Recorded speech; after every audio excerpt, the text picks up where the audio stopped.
Hello everyone, this is Hamza Mazhar Sheikh, and today we're with the next episode of Client Diaries.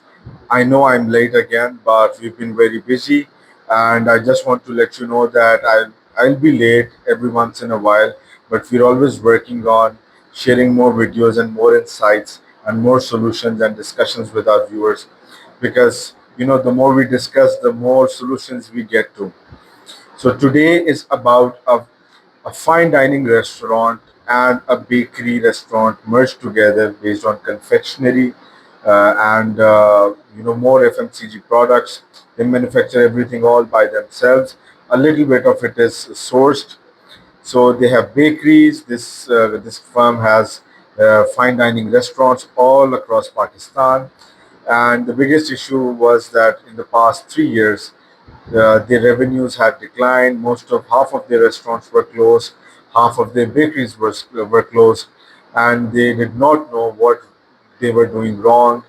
And after lots of thinking and lots of research, they got to us, and they wanted us to know. They wanted us to audit and check out what's going wrong with their business. Apart from this, this is a big enterprise. We consider it as a medium-sized enterprise, and it's a lot bigger than your normal small businesses. They're doing brilliant sales. They're a brilliant firm. This firm is owned by two brothers, and the biggest issue was that the partnership between these two brothers got separated, and afterwards, what we saw was that the restaurant segment of the firm went to one brother, and the bakery FMCG segment went to the other brother. The brother who owns the restaurants, he approached us, his firm approached us, and they were willing to become better version of themselves. And they discussed everything with us. As usual, I cannot name this firm, but they're good. They've been doing a brilliant job. And obviously, all businesses go through troughs and crests, but all in good time. We're here to assist all businesses, and this business is no different. So, without further ado, I'll get right on to it. This separation of partnership took a huge toll on this firm, and there was huge management issue, and which was one of the reasons that the way their hierarchy worked was that the branch managers, whether it's a restaurant or a bakery branch, they were supposed to run their own particular branch, and due to this, there was less compliance and there was less asking questions from the above. This led to them being very ignorant in terms of doing their job.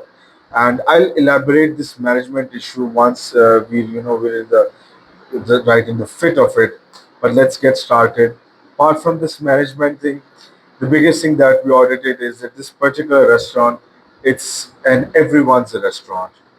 It's particularly it's particularly targeting the mid-market segments, specifically in terms of social economic class. It is targeting SECA2, B1, B2, B3, and C1. So there's lots of changes when it comes to social economic classes, given the financial depression and recession that businesses in Pakistan have suffered in the past 4 5 years. So the preferences of the social economic classes have differed, and one of the biggest things that the businesses which were targeting the mid-market segment, businesses which were targeting the middle class, the upper middle class, the lower middle class, and they were the ones that were most affected because these social economic classes were the ones that were the most affected due to the financial recession. Hence, there was a big change in consumer behavior, which lots of organizations have not analyzed, and this particular organization is one of them. They did not analyze this as well, which became a very bad thing for them because this led to 50% of the restaurants being closed all across the country. Having said that, sales were dropping, the branches were closing, and the customers who used to be loyal, they weren't loyal anymore, and that was the big aspect because there was this certain organic drive that always used to take place for these restaurants, and those people, the ones who would eat this particular restaurant 4 or 5 times a month, would not go there at all, like even once or twice a year. So what went wrong? And there was lots of research that we had to do, and there were lots of insights that we got, and ultimately we suggested them lots of things. There were two aspects that they were supposed to consider before making a decision. They could potentially do both of them, but it entirely depends on the feasibility and the kind of budget they were willing to invest. So moving on, the first thing that we audited was the visual appeal of the restaurant.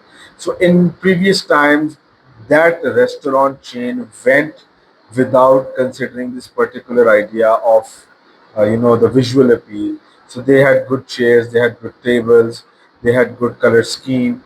But in this particular time of 2024, this case we attended to last year, that particular color scheme, they were operating with orange and white color scheme, which is not good for a fine dining restaurant. Given this bright orange and bright white color is not good for fine dining restaurants. Apart from that, everything in those restaurants was in shades of orange, which was something not which is not visually appealing to the consumers. Apart from this, when we researched and talked about the aspects and collected data through focus groups, we analyzed that people were disappointed over the passage of time due to managerial issues created by management itself, issues with the food, because the pricing was stagnant or was adjusted a little bit according to the inflation every year. But apart from that, the quality of the food was deteriorating, and the people had gotten, the ones who were loyal, had gotten fed up of what they were being offered when they came to this particular restaurant. So when we were collecting data, the menu cards were not up to the mark. The pricing was not up to the mark. There was no introduction of new products in the menu. Apart from this, one of the attendants of the focus group, he told us that whenever we come to this restaurant, the tables are not always cleaned properly, the chairs are not cleaned properly, and apart from this, we get our food very late, and the waiters, they are not motivated enough to listen to us in, while we call them the first time. They always listen to us the second or the third or the potentially the fourth time, which obviously shows the lack of motivation and the level of ignorance radiating from the management itself. Because if the manager was doing a good job, he would have made sure that the existing customers would not get disappointed. And the reason why the when we collected all of the data and when we audited, the reason why manager was not, he was not setting everyone straight was because he wasn't being asked from the upper management, which was a bad thing because for around 1.5 year, these managers, individual managers of the branch, were left alone with the branches and they were supposed to handle it themselves and no one was asking them anything. There was no compliance, there were no sales targets, they weren't being asked anything, and they were like that as long as we're able to cater and come up with, we generate enough revenue to cover up all the salaries of the employees and the costs. That's all that it is, and it's enough, which is not the case because there are always bigger costs associated when operating franchising and chains of businesses and restaurants.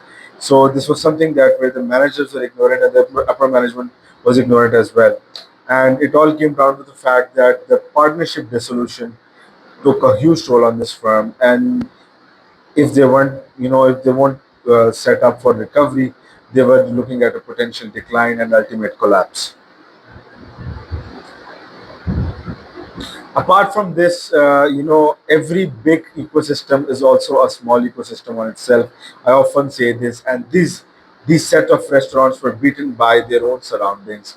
Because if there's a, let's just say that this restaurant is ABC, if there's a branch of ABC and ABC is offering all kinds of food for families, there's fast food, there's Italian food, there's Pakistani food, there's Chinese and Thai.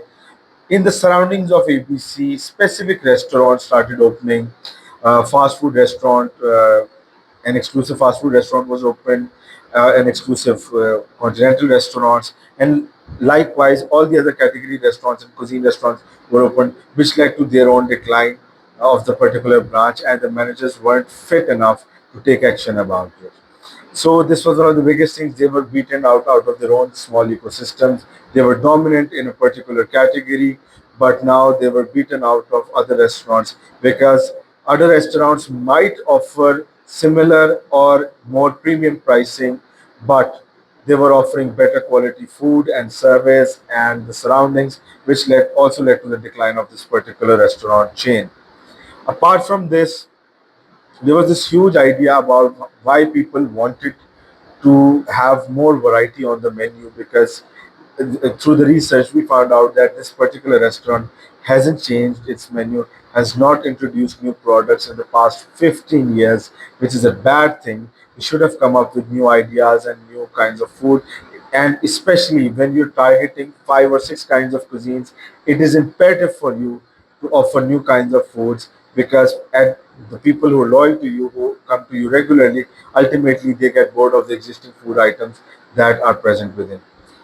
Apart from this, through our research, we also found out that there was lack of standardization when it came to different branches.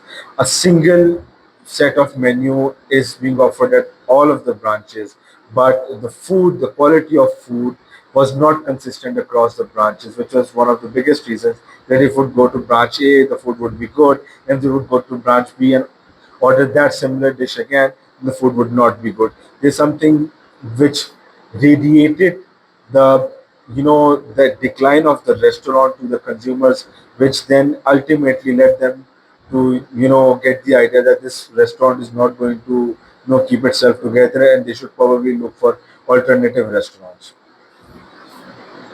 After this, there was this whole idea about what they should do. After this, there was this whole idea about what they should do, and this was something that me and my team, after all the audit, we had to tell them, because the ambience wasn't good, the management isn't good, the upper management wasn't asking anything, the food menu, the product mix, the service mix, the business overall fine dining experience wasn't good enough. So we gave them two choices, either to stick with the mid-market segment and now open branches based on market research in areas which resonated with the mid-market segment, and specifically the social economic class A1, B1, B2, B3 and C1. Not A1, A2 actually. And A2 doesn't even fall in this category as well. It's only B1, B2, B3 and C1.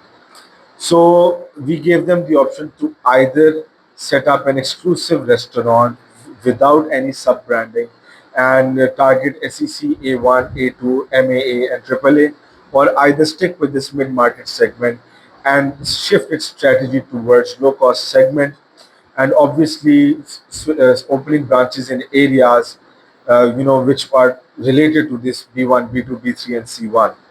So we suggested them that we're working on it right now. It took us 6 months to complete this research, and this was a huge audit for us. Apart from this, they were also we also suggested them to open walk-ins and takeaways in shopping malls, because their food category resonates with what is being offered in shopping mall, and their pricing is being resonated with them as well. And we told them to open small stations if they're looking to target mid-market segment apart from the fine dining experience, which would target mid-market segment as well, but on lower prices and low-cost leadership. It is either this or an exclusively high-end restaurant with premium pricing, premium product and service mix, and premium areas. We suggested them, and they have finally agreed to stick with the mid-market segment. They would be opening branches in areas which support this kind of social economic class, and they will be going towards opening more, walk-in restaurants and small restaurants in small ecosystems. It can either be shopping malls or small markets, based on low cost and mid-market segment, a hybrid of both. So this is what we suggested. They have already worked on two branches and implemented the changes that we told them. We also developed an app for them. We told them to get customer attention by convincing them to order through app. We also convinced them to start selling on, or the online food delivery platforms as well for the time being. And they need to improve their recall, their recognition, their marketing strategy, their business strategy as a whole needed change. We did everything for them. And the biggest thing in this particular business strategy is that we gave them a hybrid of low cost and mid market segment, which was something impossible but was good enough that the walk ins and the fine dining experience both would cater to this brilliant food that they would offer if the management is serving the customers well. So I hope that I've explained the crux of it. It takes us huge time to design these episodes because we need to be very brief when discussing. There's lots of detail to it. You can always ask more. There were lots of queries as well. I'll be answering in coming days. And this particular restaurant, by seeing this, the other brother, the one who inherited the bakery category, he has also contacted us, and we've just started working for him. So I'll be updating that once we're done with him as well. Thank you very much, and grow global with that.